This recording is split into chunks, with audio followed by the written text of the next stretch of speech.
The main reason I came to attend the United Nations General Assembly was to highlight the plight of people of Kashmir. There are a lot of problems. We are trying to fix a lot of things. Pakistan faces challenges, and so therefore I would not really have come out at this time. But I came out to New York only because I felt that unless we highlight what is going on in Kashmir, the world is not going to know. Neither will the people know the oppression that is going on, nor will the world understand that this is just the beginning. It's going to get worse. And there's a potential that two nuclear-armed countries will come face to face at some stage. So hence, I felt that it is extremely important that we highlight what is happening in Kashmir amongst the world leaders and a forum like the United Nations General Assembly. Today, 50 days, people of Kashmir have been locked down by 900,000 soldiers. For 50 days, there's no news coming out of Kashmir. There's a total news blackout. I have met Kashmiris in New York who have complained that they can't get in touch with their families. They don't know what's going on. We know of mass arrests. We know that the entire leadership of Kashmir, even those leaders who were pro-India, who wanted to be part of India, even those Kashmiri leaders are now somewhere in jail in India. We know that young people, boys, have been picked up. Thousands. We know that the hospitals are not functioning. One of the members who came to see me, who belongs to Kashmir, told me that his relative suffers from dialysis, has kidney problems, so has to have dialysis, and he's fearing for his life. So basically, my whole point of saying, of coming here was to highlight this. This is unprecedented. 8 million people in an open jail is unprecedented in this day and age. And then this nonsense that this is a part of India, so the world should stay out. Just to remind the world that there are 11 Security Council, UN Security Council resolutions that recognize Kashmir as a disputed territory and which gave the right to people of Kashmir the right of self-determination through a plebiscite to decide their destiny. That right has been given to the people of Kashmir. For 70 years, this plebiscite never took place. And then unilaterally, this BJP government has annexed Kashmir. They have gone against their own constitution. They've revoked the constitution of Article 370. And so what we fear now, I mean, the next point is what is going to happen. What we fear, and which is the statement of the BJP government, that they will change the demography of Kashmir. To change the demography of an occupied piece of land is against the Fourth Geneva Convention. It's considered a war crime. And secondly, the biggest worry is what happens once the curfew is lifted. We fear with 900,000 soldiers there will be a massacre. And that's also what we are trying to tell the world community, that they must act on it. And my other fear is that India, for whatever is happening in Kashmir, will blame on Pakistan. Last February, there was a Kashmiri boy who blew himself up on an Indian military convoy. The parents of the boy said that he was radicalized by the security forces on some checkpoints or something. Nothing to do with Pakistan. Yet Pakistan was immediately blamed for it. I went on air and said, if you give us any proof that Pakistan is involved, we'll take action. Before any proofs could come, the Indian jets arrived. They bombed us. In retaliation, Pakistani jets went and bombed India. On their way back, they were chased by 2 Indian jets who were shot down. Immediately, we returned the pilot who fell in Pakistan, and we returned to India. But unfortunately, that was treated not as a gesture of peace, that we didn't want escalation between 2 nuclear-armed countries. It was taken as a sign of weakness, how we were scared of the might of India. And the sad fact is that unfortunately, India today is governed by a racist, a Hindu supremacist, a party, RSS, which was banned in India 2 or 3 times as a terrorist organization. RSS was responsible for the assassination of Mahatma Gandhi. Prime Minister Narendra Modi, who's a life member of RSS, was responsible for the pogrom which took place in Gujarat, where 2,000 people were butchered, burnt under his chief ministership, and for 3 days the state did not do anything. 150,000 people became homeless, Muslims became homeless. Unfortunately, India past 6 years, is being governed by an extremist party. It believed in the ethnic Muslims from India. This is what the founding fathers of RSS, you can just Google and read what they said, who they were impressed by. Adolf Hitler, Mussolini were their role models. This is all, you can just Google it and you'll find it. And this is what we face right now. The moment my party came to power, we tried to do everything to mend our relationship with India. I approached him, I called Prime Minister Modi, said, we have similar problems. You and we have poverty, unemployment, and of course, climate change is going to affect both Pakistan and India. And all these efforts were rebuffed.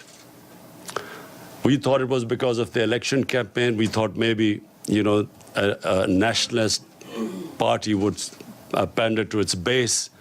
So we waited till after the elections.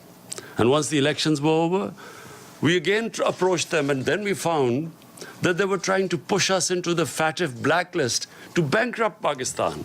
That's when we realized there was an agenda. And of course, on 5th August, the agenda came forward. They do not consider Muslims as equal citizens. Neither do they consider Christians as equal citizens. They do not believe in the Nehru-Gandhi secular, plural Indian society. India is changing, has changed 6 years. I know India.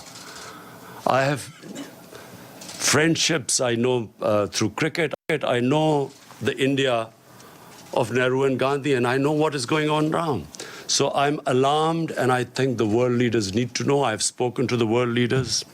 I've spoken to President Trump. I've spoken to Boris Johnson, the British Prime Minister. On telephone, I've spoken to Angela Merkel, to President Macron of France. I've spoken to the Muslim leaders. And this is the time for the world to act before this goes too far. Because this is the first time after the Cuban crisis, 2 nuclear-armed countries are going to come face to face. And what we fear is already the statements that are being given, that terrorists are being lined up on the borders of Kashmir, waiting from Pakistan to go inside. What sort of a nonsense is this? What possible benefit is Pakistan going to have now sending in terrorists when there are 900,000 security forces there? All that will happen is that there will be more oppression on the people of Kashmir. Why would we want to? What will we achieve from that except Pakistan will be blamed, and secondly, there will be more oppression of the people of Kashmir. But this is typical. I've heard Prime Minister Narendra Modi talk about this, that Pakistan should stop terrorism. What is worse than this sort of state terrorism that is going on? How can anyone justify 8 million people locked up inside?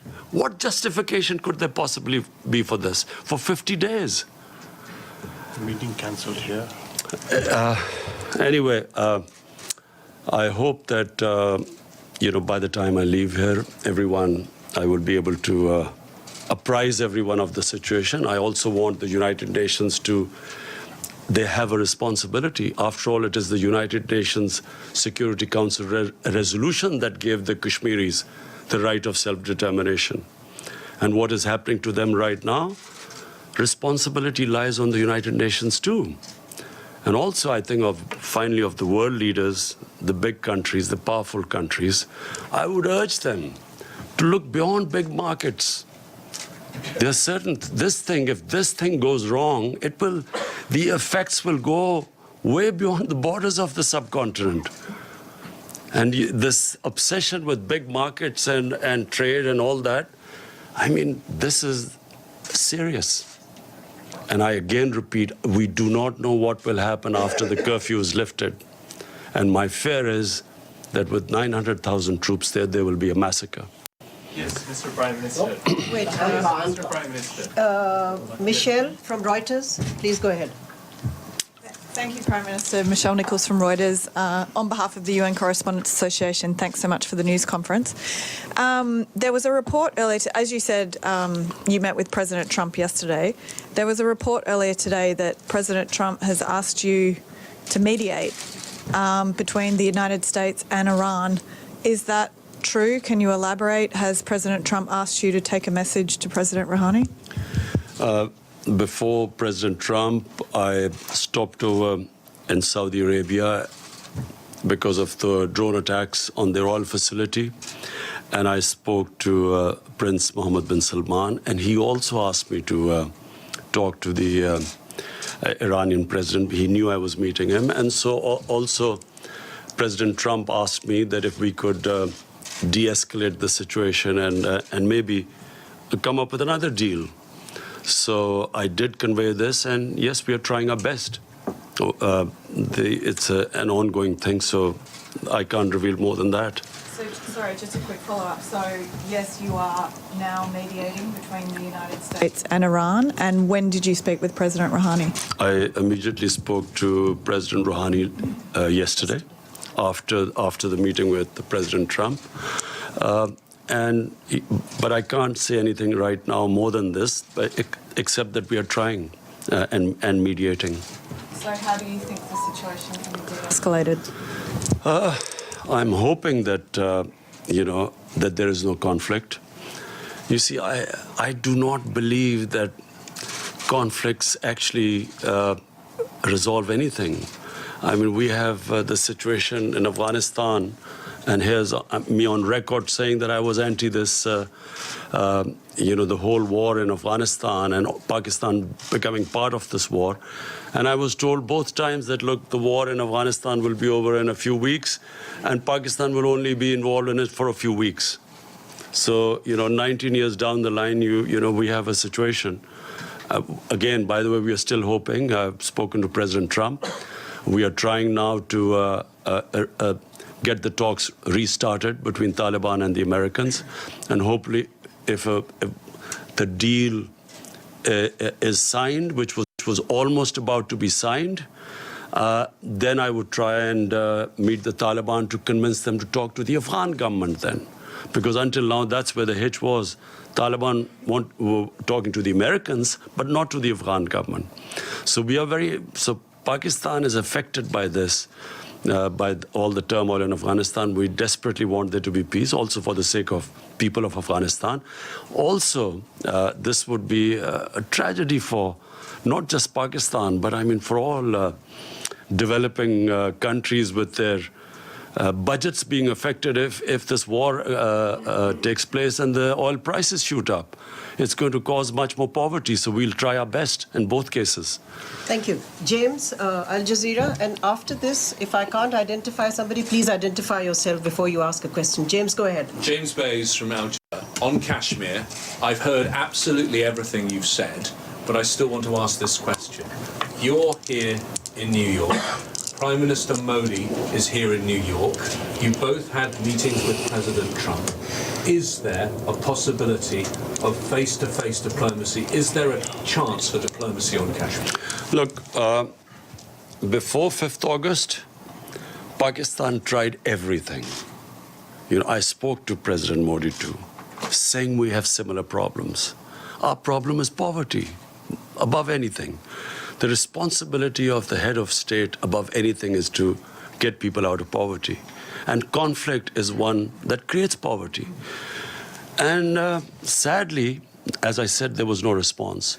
Now, after the 5th of August, I'm afraid there's no, what is the point of talking now? What they had done to Kashmir, unless and until they lift the curfew and then restore that Article 370, there's no chance of talking. So that's why we've asked President Trump and other world leaders to intervene. The lady in pink right here. Thank you very much. Mr. Prime Minister, you're a man of enormous sophistication, and you're aware, I know, that there are very often forces behind the kinds of conflicts you're facing now. You have mentioned the Security Council. Now, one of my concerns, if this issue becomes before the Security Council, is there has been a tendency to attack Islamic countries, Iraq, Libya, and now Syria. And wouldn't it be risky to get the Security Council, with its multiple interests conflicting, involved in this? What would your expectation or hope be? The responsibility is peace and security. Look, I mean, if ever the Security Council has to move, it's now. And I'll say for two reasons. One, the people of Kashmir are suffering simply because the Security Council could not implement its decision to allow them the right of self-determination. The 11 resolutions. So it's their responsibility. 8 million people are locked inside for 50 days. It's inhuman. So what is the Security Council for then? Second, this has a potential of the unthinkable. Two nuclear-armed countries face to face. Surely the Security Council came into being to stop this. I mean, this is as bad as it gets. Yeah. So here's me. The reason I started by saying I would not have come out of Pakistan because, you know, we are just about coming out of a really difficult economic situation and governance issues and fighting a corrupt mafia. I would not have come here. But I'm alarmed because here's me. There's one prime minister that side, there's one this side. You know, a sane mind can't think of a nuclear war. No sane mind can think of it. We grew up in after the Cuban crisis, and all of us sort of knew that the Cold War was there because the other war was unimaginable. But when you have what you have in India right now, and I say this, who knows India? This is an ideology, a racist ideology, which believes in the supremacy of a Hindu race. The other races are not supposed to be equal. How do you reason with them? How do you reason with what they've done in Kashmir? I mean, would you expect a civilized society to do what they've done? I'm locked in, 8 million people. So therefore, I'm worried that if this goes on, there can easily be a miscalculation. And that's why the United Nations must act. Mr. Prime The Minister. lady in the white suit at the back, please identify yourself. We'll come to you, Mateen, in a minute. Let's just take some Anka members. Thank you very much. My name is Nazira Azim Karimi. I'm Afghan journalist. Mr. Khan, as Afghan people have a high expectation because from you, because you're peace ambassador, you are very famous soccer player. Million of No, cricket. Ball game, more or less the same. Ball is involved. As a peace ambassador, which role Pakistan should play to bring Taliban and the table to make negotiation with the Afghan government? What is the reason Thank you. why they don't want to talk with Afghan government? Thank you. Thank you.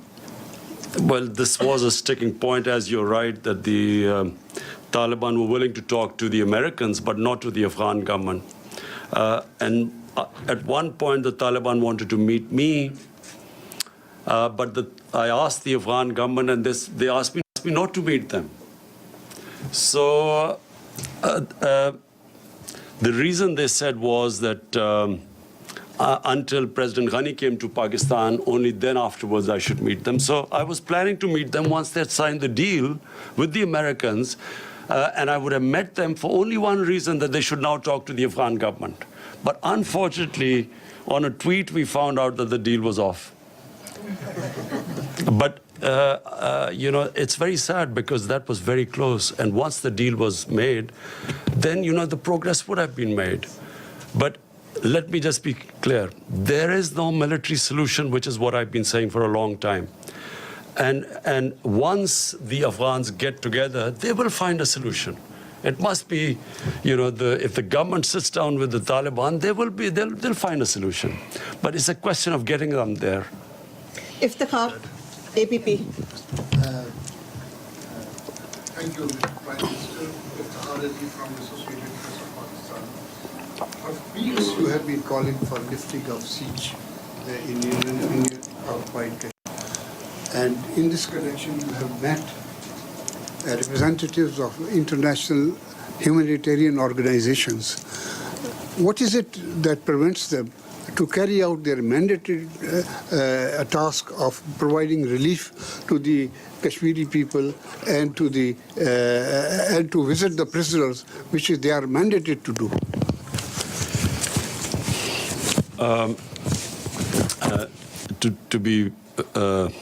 To be absolutely frank, I am a bit disappointed by international community. I'm disappointed first because, if 8 million Europeans were put under siege like this for 50 days, or Jews were put under siege, or Americans were put on siege, well, forget Americans, even 8 Americans were put under siege, but I'm talking about any other. I mean, would the reaction have been the same? They make statements, and there is no pressure as yet on Narendra Modi to lift the siege. So we will keep mounting the pressure. And I will tell the UN, I'm speaking on Friday, I will tell them that if there is a massacre, what are 900,000 troops doing there? When India says that, these Pakistan is sending these terrorists, 500 terrorists, what can 500 terrorists do in front of 900,000 troops? Why would you send 500 terrorists as what they're saying? 900,000 troops are not to fight terrorists. They are to control, intimidate, and subjugate a population. And population, the entire Muslim population, I mean. This is why it is going to have repercussions far beyond Kashmir. Because 1.3 billion Muslims are watching this. Where is the world community? Where is the international community? Where are laws? United Nations Security Council had given them that right of self-determination. And what is happening to them now? So this will have repercussions. It's going to create radicalization. This is going to get worse. I'm flagging it right now because this is just the beginning. Once the curfew is lifted, God knows what is going to happen after that. Do they expect that the people of Kashmir, who've already lost 100,000 people over 30 years, do they think that just because India has revoked Article 370, they will quietly accept the status quo? They will accept that India has taken over and annexed Kashmir? Of course, this is going to be there's every likelihood of there being a massacre. So the world community will be responsible. Mateen Haider. Can I just add to what the Prime Minister said to your question, sir? The President of the ICRC met the Prime Minister yesterday, and he said that in order to go and operate in Jammu and Kashmir, Indian occupied side, they need permits. They've applied for permits, and they have neither been refused nor been given permits. So practically, they're inaccessible. Yes, Mr. Prime Minister over here, Madina, the duty. So you just expressed disappointment over international community's cold response. But you are saying at the same time you are making all efforts, meeting world leaders. What is the reason India is unmoved?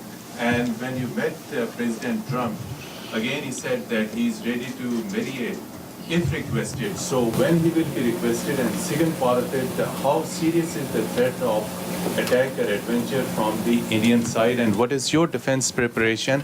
Do we have the capability to thwart any possible aggression from India with full force? Thank you, Mr. Prime Minister. Look, I'm disappointed because I really feel, now, not as a Pakistani Prime Minister, as a human being, I feel disappointed that how can the world community stay quiet when 8 million people are being treated worse than animals? It's just simply disappointment coming from there. Secondly, I know why the response is lukewarm, and I know why Mr. Modi is not pushed at the moment. The reason is because people look upon India as a market of 1.2 billion people. Sadly, this is what is happening. Material comes over the human. So it's because it's a big market. They know it's wrong. Everyone I've spoken to knows this is wrong. Some are appalled by it. But they keep quiet because in the end they start thinking of a market. But my simple message to all those who are looking at a big market, this can go very wrong. To your point, to your second question, last time when they made Pakistan an excuse for this, a boy brutalized by the Indian security forces who blew himself up, they blamed Pakistan and bombed us. And once a conflict starts between two nuclear-armed countries, and I told the Indian public too on television, I said it will go beyond my hands, or your Prime Minister's hands once it starts. Who knows where it's going to end up? So it's madness to allow this whole situation to deteriorate further, because it's only going to deteriorate. But again, I repeat, what will happen when you lift the curfew? What is going to happen? What do they think that the Kashmiris, after how they've treated them, are they going to quietly now accept India, that India has taken over Kashmir and they'll accept it? I fear there's going to be a bloodbath. And that's when things will start deteriorating very rapidly. I know you all want to ask questions. I'll come to you one by one. The lady in the blue, please go ahead, and if you can identify yourself. Thank you. Thank you, Ambassador. Thank you, Mr. Prime Minister. Betül Yürük from the Turkish news agency Anadolu. You had a meeting with Turkish President Erdogan yesterday. Do you think Turkey could play a role to help resolve the issue between Pakistan and India? Thank you. Well, first of all, I really want to thank President Erdogan for mentioning today Kashmir in his speech. We really feel that I hope that after him more leaders take his lead and at least ask India to lift the siege. We have a very, very good relationship with Turkey, and President Erdogan is coming over to Pakistan next month, which we hope to receive. We hope to increase our trade, all sorts of, we're going to have financial agreements with Turkey. And yes, we're very thankful that the president has taken a very principled stand. Please go ahead. We'll come to you, sir, in a minute. Thank you. Thank you for the press conference, Mr. Prime Minister. My name is Ibtisam Azim from the Daily Arabic Al Arab Al Jadid newspaper. My question to you is, you said that you will keep mounting the pressure. Could you tell us which steps are you going to take? And then to which extent are you afraid that the situation of Kashmir will be very similar to what's happening in the occupied Palestinian territories, where you have a lot of resolutions, a lot of sympathy, but on the ground there is no concrete steps to help the local people? Thank you very much. You see, just like until the Palestinians are given a just settlement, there will always be a problem there. But, you know, of course, Israel is very powerful and probably at the peak of its might. And so for the time being, they've put a lid on it. But eventually there has to be some settlement there, with a just settlement where the Palestinians have a homeland. I think that Kashmir is going to be a bit different. For 30 years, people of Kashmir have wanted this freedom movement has grown. Today, the act done by the Indian government of shutting people in their homes for 50 days has alienated the entire spectrum of Kashmiri public. There were times people who were pro-Indian and who were, you know, as I say, there were Kashmiri leaders like Umar Abdullah and Mehbooba Mufti who were pro-India. Today, no one will be able to ever get a vote in Kashmir who's pro-India because of what they've done. And they've actually, what the BJP government has done is it has actually told the Kashmiris that you're not equal human beings. They do not consider them human beings. Only, hence, a mindset can put people inside what they've done. And not thinking through what happens once the siege is lifted. I do not think Narendra Modi knows what's going to happen. The gentleman right here. Yes. After this, we are going to have an OIC summit meeting. We will gather all the Muslim countries simply for one thing. The only reason the people of Kashmir are being subjected to this is because they're Muslims. And this is resonating in 1.3 billion Muslims. And it's very important for Muslim world to play its part, because they're only suffering because they're Muslims. The Hindu Kashmiris are not suffering. And that's why it is important for them to take a stand. Because if the Muslim countries don't take a stand for whatever reason, for their own trade or whatever agreements, that's what leads to radicalization, when the governments do not express the wishes of the people and when they see injustice. So I hope that, you know, the Muslim countries, we will have the OIC meeting next month. Joseph Klein of Canada Free Press.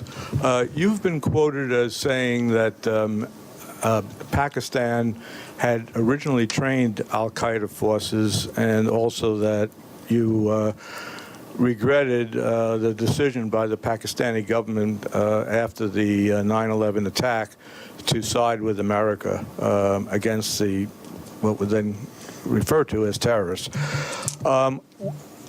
What assurances have you given to President Trump that Pakistan will indeed help in the fight against terrorists, including within Pakistan, that are aligned with the Taliban? Because I believe the second in command in the Provisional Transition Commission or Council that was being considered has significant ties with the terrorist organization in Pakistan. So what kind of assurances are you willing to give? Let me, what I said, and let me explain it in the exact context which I spoke. 1979, the Soviets invaded Afghanistan. 1980-81, the Americans decided to back Pakistan, back the freedom struggle in Afghanistan. And in 80s then, jihad was declared against the Soviets, and Muslims from all over the world were invited to participate in the jihad, means a freedom struggle for Afghanistan against the Soviets. Amongst them were Al-Qaeda. All these different organizations, Mujahideen groups, all arrived in Pakistan to defeat the Soviets in Afghanistan. And of course, Pakistan trained them, but they were funded by the Americans, by the Western countries, because all the Western countries backed the Afghan jihad. So my whole point was that then Mujahideen, who were doing, the Russians would call terrorism, but then we would call them freedom fighters. They were trained in the art of guerrilla warfare, which the Russians called terrorism. And so when the Soviets left, my whole point is that the United States also packed up and left. And we were left with the groups. So I was just explaining how come when they talk about Pakistan having these groups, this is how we ended up having the groups. If it would have been, which is what we hope now, we hope that there's a proper transition from Taliban, from when the Americans pull out of Afghanistan, we hope there's a transition to a proper political solution rather than just packing up and going as happened in '89. There will again be chaos in Afghanistan. So my whole point is that when they left, chaos happened in Afghanistan. Pakistan had the fallout. We were left with these groups, all dressed up and nowhere to go. And we were blamed in the end. After 9/11, when the same groups from Mujahideen turned into terrorists, Pakistan was blamed for it. We were given the job now to clear this up.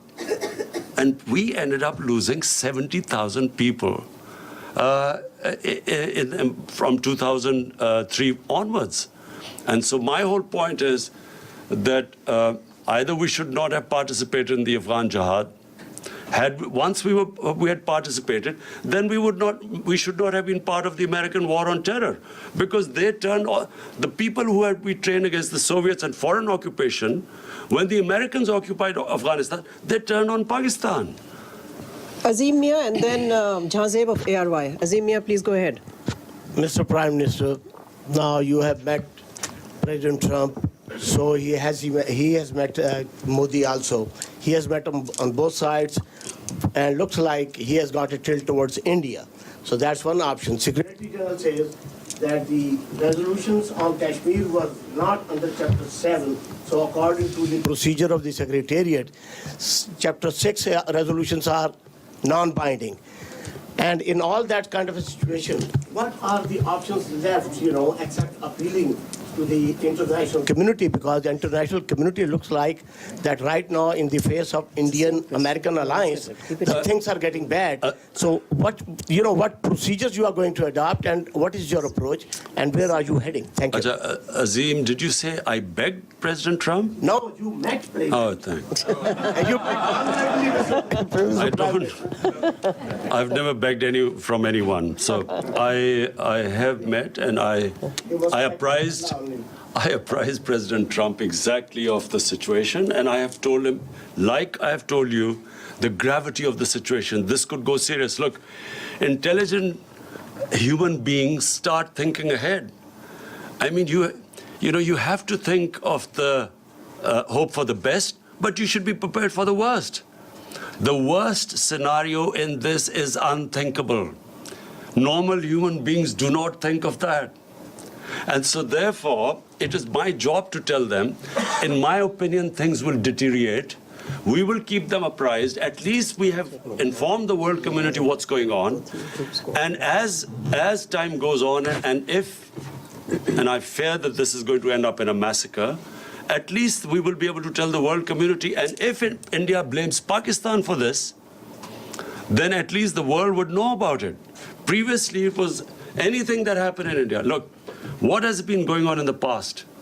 After 9/11, you used that magic word, Islamic terrorism, and all humanitarian rights were waved aside. You could do whatever you like with the people, provided you could term them as Islamic terrorists. And this is exactly what Narendra Modi is doing.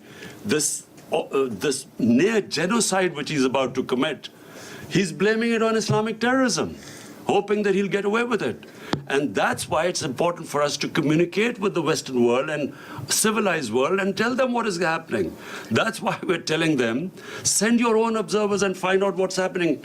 If India has nothing to worry about, and guess what the excuse of shutting down, putting people under curfew and shutting them in their houses for 50 days, the excuse is that this is to develop Kashmir. This is for prosperity of Kashmir. This is what the Narendra Modi position is. So it's important for us to tell the world, and I know now, I'm satisfied that at least everyone knows. I've apprised all the major world leaders of the situation in Kashmir. The follow-up question is... No, Azimia. No, Azimia. No, there are other people who want to ask a question. Go ahead, Jazeb. Thank you, Ambassador Malia. This is Jazeb Ali from Airline Institute, Pakistan. Prime Minister, like President Trump, Secretary General of the United Nations also offered to mediate between India and Pakistan on Kashmir issue. On Kashmir issue. So, sir, Can we meet? You still have to meet him. Sir, will you comment on the role of United Nations? I mean, United Nations also failed to implement its own resolutions for the last many years. So, in your opinion, what's the reason for that? Thank you, Jazeb. Ji, Jazeb, inshallah, you will see that this issue is not now going to die down. You will see in time. Dawn, Anwar Iqbal or Masood Haider, you decide amongst the two Anwar. of you. Huh?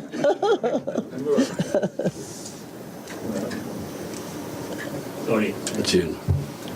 I have a very brief, very simple question.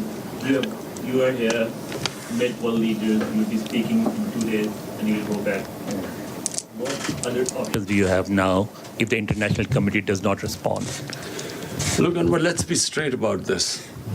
What options have we got apart from this? I mean, we can't attack India if, clearly that's not an option.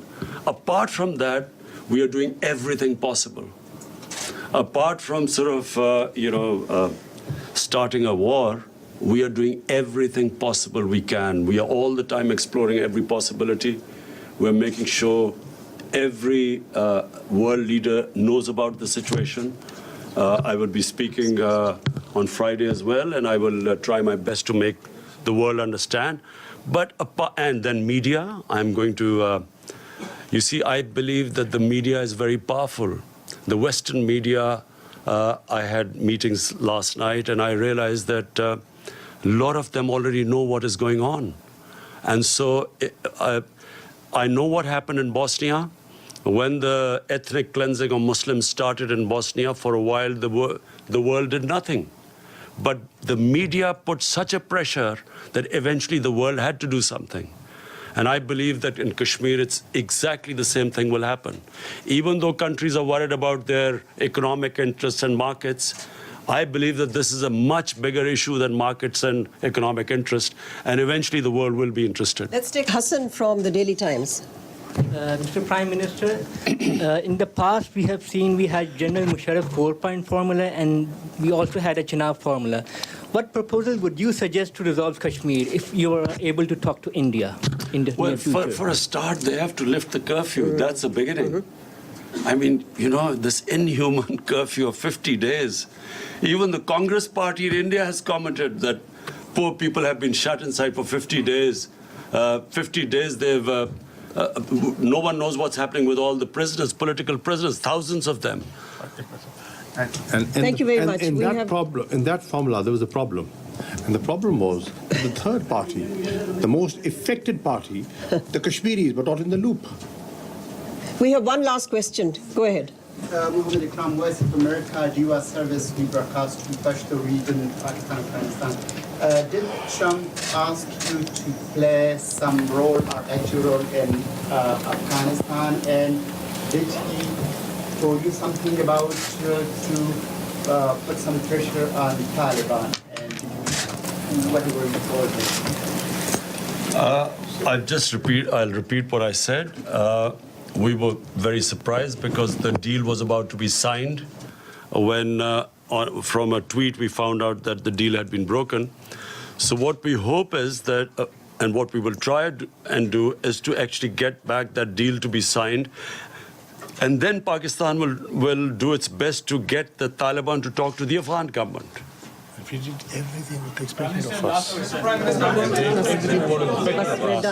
done. Prime Minister, as we know that there is no word of disappointment in your dictionary. Really appreciate as you have conveyed Pakistan's narrative loud and clearly across the world. During these days, you have met with different head of states, including Donald Trump. Now, in your opinion, what they are thinking and how much they are convinced? If no mediation, then what next? Look, the disappointment is not because I think that people of Kashmir, I feel that what Narendra Modi has done, he has boxed himself into a blind alley. There is nowhere for him to go from now onwards except a general massacre of people of Kashmir when the curfew is lifted. There's no other way for him to go. So I feel that from now onwards, and I know that the people of Kashmir for 30 years have been fighting for their independence, and 100,000 have lost their lives. They have lost fear of death. When a population, and you're talking about not a few thousands, 8 million people, when they lose fear of dying, and freedom becomes much more important than living a life of a slavery, I don't think that he will be able to stop this now. I think the momentum will gain pace. So I'm not disappointed about where it is headed, because I know that this will eventually now end up in freedom for people of Kashmir. What I'm disappointed is that for some reason countries put their economic interests ahead of human beings. This is the same with climate change. Countries, because of not wanting to lose their growth rate, do not realize that what impending disaster this climate change is bringing to the world. Neither do countries, for instance, which I'll be speaking about, this money laundering which comes from the developing world into the rich countries every year. Billions and billions of dollars from poor countries moves to rich countries through corruption, ruling elites of developing world, taking the money out. And unfortunately, because if anything, the richer countries gain from it, they do not take any steps to stop it. This is a plunder of the poor countries. The poor countries are getting poorer. The rich are getting richer. And these criminals who plunder the poor countries have an easy way of parking their money, buying flats in New York and London. And that's what we want. We want the world to take notice of this. The richer countries, they should have strong money laundering laws. They should, if we can identify that money has been stolen from our countries, it should be immediately given back to us. But this is the problem, because the laws are so complicated, and if the rich countries want, they can easily tighten the laws so that it will be the biggest deterrent for these criminals in third world to take the money out. Thank you. Thank you very much. Last question. Thank you. But they're all